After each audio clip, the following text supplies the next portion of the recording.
Praise the lord. YouTube వల్ల లేదా social media వల్ల కొన్ని ఉపయోగాలు, ఎన్నో ఉపయోగాలు కూడా జరుగుతుంది. ఈరోజు ఛత్తీస్గఢ్ గురించి చూశాను. అదేంటంటే మార్చి 1వ తారీఖు నుండి క్రైస్తవుల మీద, సేవకుల మీద ఊచకోత, మారణకాండ, స్త్రీలను మానభంగం చేయడం అనేది మొన్నటి వరకు విభ్రాంతి కలిగించే మాటలుగా మనం విన్నాము, చూసాము సోషల్ మీడియాలో. అయితే ఇవాళ అలాంటిదేం జరగకుండా మేము హామీ ఇస్తాం, కాపాడుతాం అనేసి ఆ రాష్ట్ర పోలీసులు చెప్పినట్టు బోగట్ట.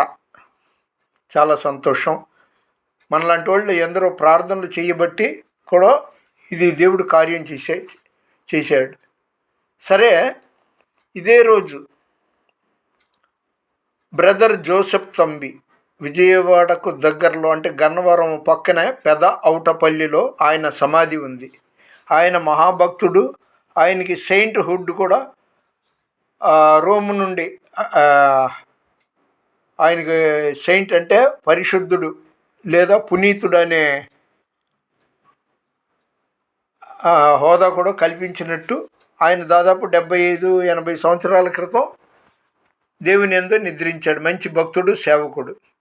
అయితే ఆయన బతికుండగా నేను చచ్చిపోతే నా సమాధికి రండి, అక్కడ మొక్కండి అని ఎవరిని ఎప్పుడూ చెప్పలేదు. అదేవిధంగా దేవదాస్ అయ్య గారు, ఆయన కూడా అలా చెప్పలేదు. కానీ ప్రతి సోమవారం అక్కడ ఏమో కాకాని తోట ప్రతి 7 సోమవారాలు వెళ్తున్నామని ఎందరో మొక్కుకుంటున్నారు. బైబిల్ ఇలా చెప్తుందండి. అలా అనుకుంటే మహా పవర్ఫుల్ ఏలియా గారు, సరే ఏలియా గారు అగ్నిరథంతో ఆయన చనిపోలా, దేవునితో అలా వెళ్ళిపోయాడు. మరి ఎలీషా గారు ఆయన కాయలా పడి మరణించడం మనకి తెలుసు. సమాధి చేసిన చోట 1 సంవత్సరం తర్వాత ఒక సైనికుడు చనిపోతే అతన్ని సమాధి అదే చోట చేయబోతే ఎలీషా గారి ఎముకలు తగిలి అతను బతికినట్టుగా. సరే, దేవుని యందు భయభక్తులతో ప్రార్థనాపూర్వకంగా జీవించి ఆయనకు నమ్మకంగా ఉన్నవాళ్ళు, ఆయన సేవ చేసే వాళ్ళ ద్వారా కొన్ని సూచక క్రియలు జరుగుద్ది. అంతర్జాతీయంగా జగమెరిగిన బ్రదర్ ఏసన్న గారు, హోసన్న మినిస్ట్రీస్, ఆయన సమాధి, ఆయన మరణించక ముందే చెప్పాడు, నా సమాధి సాధారణంగా అందరి సమాధులతో పాటు ఒకటిగా పెట్టండి, అంతేగాని ప్రత్యేకంగా దానికి మార్బుల్ స్టోన్స్ అవి ఇవి చేయమాకండి. అలా చేయడం వల్ల దేవుడిని మర్చిపోతారు. నా సమాధి వద్దకు వచ్చి అనేకులు మొక్కుబళ్ళు చేస్తారు, మొక్కుతారు అని చెప్పాడంట. నేను వెళ్ళా బ్రదర్ ఏసన్ గారి సమాధి, ఎందుకంటే ఆయన నా ఆత్మీయ తండ్రి కాబట్టి. అక్కడ అసలు చుట్టుపక్కల సాదాసీదాగా ఉంటుంది, ముళ్ళ కంపలు, పిచ్చి పిచ్చి గుడ్డలు అవి ఇవి పడిపోయి ఉంటుంది. బరియల్ గ్రౌండ్లో సాధారణంగా కొంత చెత్త వాతావరణం ఉంటుంది, అలా ఉంది. స్పెషల్గా ఏసన్న గారిది సమాధిని ఒక దేవాలయం లాగా, మినీ చర్చ్ లాగా ఏమి అక్కడ కట్ల. అది కరెక్టు. 1-2 సందర్భాల్లో నాతో చెప్పారు, ఫ్రాన్సిస్ గారు మీరు గొప్ప దైవజనులండి, మీరు చనిపోయినా కూడా మీ సమాధి దగ్గరికి ఎంతమంది వస్తారో చూడండి, జనం మొక్కుతారండి. అలాంటి పిచ్చి మాటలు అనమాకు, దేవుడు ఈ మాటను విఫలపరచునుగాక అన్నాను. ఎందుకంటే దేవుని యందు భయభక్తులు గల వాళ్ళు ప్రార్థన చేస్తారు, సేవ చేస్తారు. దేవుని పరిచర్య చేసే వాళ్ళకి ఒక మాట ఉంది, నమ్మకమైన రాయబారి ఔషధము వంటివాడు అని సామెతల గ్రంథంలో చదువుకోండి. ఇప్పుడు నేను చెప్పొచ్చేది ఏంటంటే, ఎలీషా ఏదో పేరుండే, అతని పేరు రాజు అంట, ఐలా ఇంటి పేరు. అతని మీద జోసెఫ్ తంబి గారి ఆత్మ వచ్చి అతని మెడకాయ పట్టుకుని రక్తం తాగేస్తా అంటుంటే అతను పూర్తిగా ఆ వీడియో చూడలేదు. నేను చెప్పొచ్చేది ఏంటంటే, జోసెఫ్ తంబి గారు, ఏసన్న గారు వాళ్ళు మహా మంచి భక్తులు, సేవకులని మాత్రం నేను ఘంటాపథంగా చెప్పగలను. అయితే ఇతగాడే ఏదైనా ఫుల్లుగా వేరే విధంగా నేను అనట్లేదు, కానీ ఆయన ఆత్మ వచ్చి ఇన్ని పీకల మీద కూర్చోవడం అంటే మాత్రం నేను నమ్మను. ఏదో ఒక్కొక్కసారి పీడకలలో వస్తుంటుంది, లేకపోతే మంచి భక్తులకు కూడా దురాత్మ ఇబ్బందులు పెడుతుంటాడు. సుమారు ఒక 20 సంవత్సరాల క్రితం, 20 ఏంటిలే 30 సంవత్సరాల క్రితం నేను కార్లకి స్ప్రే పెయింటింగ్ చేసే రోజుల్లో పెద్ద లోతైన ప్రార్థన పరుని కాదు, అప్పట్లో దేవుళ్ళో లేను, లోకస్తుడిగా ఉండే రోజుల్లో ఒక ఆయన, అయ్యా మా హోటల్ అన్యుడు, అతను వెల్కమ్ హోటల్లో ఏదో ఉండేది అతనికి మెయిన్ బజార్లో. ఏంటి అసలు ఏం చేసినా సిద్ధాంతుల్ని అడిగాను, ఇది ఉత్తరంలో ఇలా చేశాను, ఆగ్నేయంలో ఇలా చేశాను, మార్పులు చేర్పులు చేశాను, ఎంతైనా వ్యాపారం మాత్రం కుంటుపడిపోయింది. ఏం చేస్తే మంచిదంటే, నేను అప్పుడు దేవుళ్ళో లేను కదా, ఏదో నామకావాస్య అన్నట్టుగా తిరిగేవాడిని. ఈ సిగరెట్లు కాలుస్తూ ఆలోచించి చెప్తాలే అనేవాడిని. అయితే నాకంటే స్పీడ్గా అతను ఏం చేశాడు, బ్రదర్ జోసెఫ్ తంబి గారి ఆత్మ అపరంజి అనే ఒక అమ్మాయి మీద, ఇది ఖచ్చితంగా చెప్తున్నానండి. అయితే ఉయ్యూరు వెళ్ళే దారిలో మంటాడ, తర్వాత ఆ లోపల ఇటు నుండి వెళ్ళేటప్పుడు ఎడమవైపు అనుకుంటా ఒక గ్రామం, ఆమె కళ్ళు మూసుకొని ఇలాగ ధ్యానంలో ఉన్నట్టు తల ఊపుతూ కూర్చుంటుంది. రే నీ పేరేంట్రా, అది ఇది అని ప్రశ్నలు అడుగుద్ది.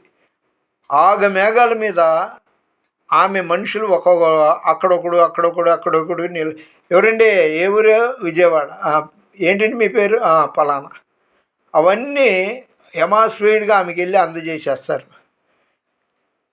ఇక నువ్వు పలానా ఊరు నుండి వచ్చావు, నీ పేరు పలానా, సరే నీకు ఇన్నాళ్ళలో ఇలా జరుగుద్ది, నువ్వు ఈరోజు నీకు ఎంత తెచ్చుకున్నావో అంతా ఇక్కడ కానుకగా పెట్టి అంటే సోది చెప్పుద్ది అన్నమాట. జోసెఫ్ తంబి గారి ఆత్మ ఆమె మీద వచ్చినట్టు నాకు బాగా గుర్తండి. కృష్ణా జిల్లా ఉయ్యూరు, అంటే విజయవాడ నుండి ఉయ్యూరే వెళ్ళేటప్పుడు మంటాడ, ఆ తర్వాత అక్కడ ఏదో గ్రామం ఉంది. అలాగే జుజ్జూరు, కంచికిచెర్ల, జుజ్జూరు ఆ ప్రాంతంలో ఒక ఆమె ఉండేది. ఆమె పేరు మేరెమ్మో, మరియమ్మో, మణెమ్మో, మొత్తానికి ఈ పేరులో ఏదో ఒక పేరు ఖచ్చితంగా ఉంది. ఆమె అంతే, ఆమె కూర్చొని కళ్ళు మూసుకొని ధ్యానంలో ఉన్నట్టు ఇలా తల ఊపుతుంటుంది. నీ సమస్యలకు పరిష్కారం అని చెప్తాం, అది ఇదే అని. ఈలోపుగా ఆమె చుట్టాల్లోనే ఒకళ్ళు నిమ్మకాయలు అమ్ముతుంటారు, ఇంకొక 4 అడుగులు వెళ్తే కొంతమంది ఏమో కొవ్వొత్తులు అమ్ముతుంటారు. అంటే అది సూపర్ బిజినెస్ అన్నమాట. ఏంటి, క్యాండిల్ తీసుకెళ్ళరా, ఇదిగోండి కొబ్బరి నూనె తీసుకెళ్ళి తంబి గారితో, తంబి గారు ఎవరండి, అదే ఇప్పుడు అమ్మగారి మీద ఆత్మ వచ్చేద్దే జోసెఫ్ తంబి గారు, ఆయన అని చెప్పి జనాల్ని మభ్యపెట్టి వాళ్ళ వ్యాపారాలు చేసుకుంటారు. ఇక్కడ నిమ్మకాయ కొనండి, అక్కడికి వెళ్ళి తంబి గారి చేత ప్రార్థన చేయించుకుని ఆ నిమ్మకాయ పట్టుకెళ్ళండి, ఇక్కడేమో కొబ్బరి నూనె కొనండి, ఇలాగా రకరకాలుగా విన్యాసాలు చేసేవాళ్ళు. నేను ఒక సాధారణ భక్తుడిలాగా కాకుండా ఒక నాస్తికుడిలాగా, పిచ్చోడిలాగా ఆ రోజుల్లోనే వెళ్ళాను. అంతా ఫేక్ అని చాలా ప్రత్యక్షంగా జరిగింది. దేవుళ్ళు లేను కదా అప్పట్లో. అయితే మనసులో ఒకటి అనుకున్నా, బ్రదర్ జోసెఫ్ తంబి గారు, యేసుప్రభువా, బ్రదర్ జోసెఫ్ తంబి గారి ఆత్మ ఈమె మీద నిజంగా ఉండి జరిగింది జరగబోయేదంతా చెప్పడం నిజం అనుకుంటే, ఆయన జోసెఫ్ తంబి గారు తమిళియన్, తమిళ్ బాగా మాట్లాడతాడు, తెలుగు మాట్లాడినా తమిళ యాస ఉంటుంది, లేదా ఇంగ్లీషో, హిబ్రూవో, లాటినో అలాంటి దాంట్లో ఏదన్నా మాట్లాడాలి, అప్పుడు నేను నమ్ముతాను అని మనసులో అనుకున్నా. నిజంగా ఈమె మీద జోసెఫ్ తంబి గారి ఆత్మ వస్తే అలా జరుగునుగా కానీ ప్రార్థన చేసుకున్నాం. అబ్బే ఏం లేదండి, అంత డ్రామా. అలాగే చెప్పాను కదా, ఈ విజయవాడ నుండి ఉయ్యూరు వెళ్ళేటప్పుడు మంటాడ ప్రాంతంలో ఏదో ఊరు ఉందండి, గుర్తుకు రావట్లా, ఆమె కూడా డ్రామా. ఇవన్నీ చెప్పేది ఏంటంటే, అన్యులకు ఏ మాత్రం తీసిపోకుండా నామకార్థ క్రైస్తవులు కొందరు బిజినెస్లు చేస్తున్నారు. విజయవాడ చిట్టినగర్లో ఇప్పుడు కాదు 20 ఏళ్ళు 25 ఏళ్ల క్రితం మరియమ్మ మేరీ మాత ఆత్మ ఆమె మీద వచ్చి భూత భవిష్యత్ వర్తమానాలు అన్నీ చెప్పుద్ది అన్నట్టుగా ఒక పుకారు నేను ప్రత్యక్షంగా వెళ్ళలేదనుకోండి. ఇదంతా ఫేక్ అండి. దేవుడు ఆత్మ గనుక ఆత్మతో సత్యంతో ఆరాధించాలని వాక్యం ఉంది.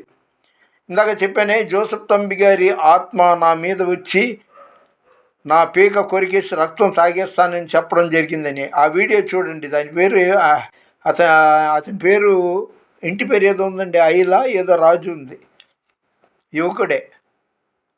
వాళ్ళ అమ్మగారంట మేరీ మాత స్వరూపాన్ని, అంటే వాళ్ళ స్వరూపం విగ్రహం అన్నాడు అతను, స్వరూపం అని వాళ్ళమ్మ ఆ ఊరేగింపు వస్తుంటేనంట ఆ ఊరేగింపుకి ఎదురెళ్ళి అక్కడ వాళ్ళ కాళ్ళ మీద, ఆ ఊరేగింపు తెస్తున్న వాళ్ళ కాళ్ళ మీద నీళ్లు పోసి కొబ్బరికాయ కొట్టి దండం పెట్టుకునేదంట. ఇదంతా ఫేక్, అలాంటివి చేయకూడదు, ఆ విగ్రహాలను మొక్కకూడదని అతను సాక్ష్యం చెప్పాడండి. నా ప్రియమైన వీక్షకులారా, దయచేసి గమనించండి, బైబిల్ చెప్పింది మనం చేద్దాం. ఎలా ఉందంటే దేవుడు చేసిన మనిషి కంటే మనిషి చేసిన దేవుడికి విలువ ఉంది. దేవుడు దేవతలు అంటారే అలాంటిది, వాటికి విలువ ఉంది. కాబట్టి పరిశుద్ధ గ్రంథం బైబిల్ని చదవండి, బైబిల్ ప్రకారం ఫాలో అవ్వండి. యోహాను సువార్త 1వ అధ్యాయం 1వ వచనంలో ఉంది కదా, ఆది యందు వాక్యముండెను, వాక్యము దేవుని యొద్ద ఉండెను, దేవుడే వాక్యమై ఉన్నాడని. అదేవిధంగా ఆయనను ఆరాధించే వాళ్ళు ఆత్మతో సత్యంతో ఆరాధించాలి. ఏ రూపాన్ని కంటెదురుగా పెట్టుకోకుండా ఆత్మతో సత్యంతో ఆరాధించాలి. ఎందుకంటే ఆయన ఆత్మ మనలో ఉంది. నీలో ఉన్నవాడు లోకంలో ఉన్నవాని కంటే గొప్పవాడు. అదేవిధంగా నాకు రావలసిన స్తోత్రాలు వేరే వాళ్ళకి ఎవ్వరికి రాకూడదని నిర్గమకాండంలో ఇంకా చాలా చోట్ల ఉంది. నేనే దేవుడను, నేను తప్ప మరి యొక్క దేవుడు నీకుండకూడదని సాక్షాత్తు వాక్యమై ఉన్న దేవుడు మనకి సెలవిచ్చినప్పుడు మనం పిచ్చ పనులు చేసి నరకానికి పాత్రలు అవ్వకుండా జాగ్రత్త పడతాం. వినుట వలన విశ్వాసం కలుగును. ఈ మాటలు దయచేసి అర్థం చేసుకోండి. లోక రక్షకుడు, సృష్టికర్త, జీవాధిపతి, మనకు తోడుగా ఉన్న ఇమ్మానుయేలు అనే పేరు గల దేవుడు, తండ్రి, కుమార, పరిశుద్ధాత్మ త్రియేక దేవుడు, యేసుక్రీస్తు తప్ప వేరే దేవుడు లేడండి. జగత్కి పునాది వేయకముందే ఆయన మన గురించి ఎప్పుడో రాశాడు. కాబట్టి యేసు ప్రభువునే మొక్కండి, ఆయన్నే ఆరాధించండి. ఈ మాట చెప్పడానికే ఈ వీడియో చేశాను. ఇంకొకటి, ఆయన మరి ప్రధానమంత్రి మోడీ గారు ఆదివారం బ్రిటిష్ కాలం నుండి క్రైస్తవులు ప్రార్థన చేసుకుని చర్చికి వెళ్ళే రోజు కాబట్టి ఆదివారం వాళ్ళు సెలవు దినం ప్రకటించారు. ఇక నుండి ఆదివారాన్ని రద్దు చేస్తున్నాం, సెలవు లేదు అని మోడీ గారు అన్నాడంట. ఇవన్నీ జరుగుద్దని ఎప్పుడో బైబిల్లో ఉందండి. నేను ఒక 35 ఏళ్లకు పూర్వమే బ్రదర్ ఏసన్న గారి ఆత్మీయ తండ్రి పాస్టర్ జి దేవరాజు గారు, ఆయన తమిళియన్, శ్రీలంక నుండి ఇచ్చాడు. ఆయన ద్వారా పెంతెకొస్తు సావాసం, ఆ దేవరాజు గారి రోజుల్లోనే ఇవి తెలుసుకున్నాను. ఈ లోకంలో అంత మార్పులు వస్తాయి, దేవుడే లేడు అనేది వాక్యమే కరువైపోద్ది ఇవన్నీ.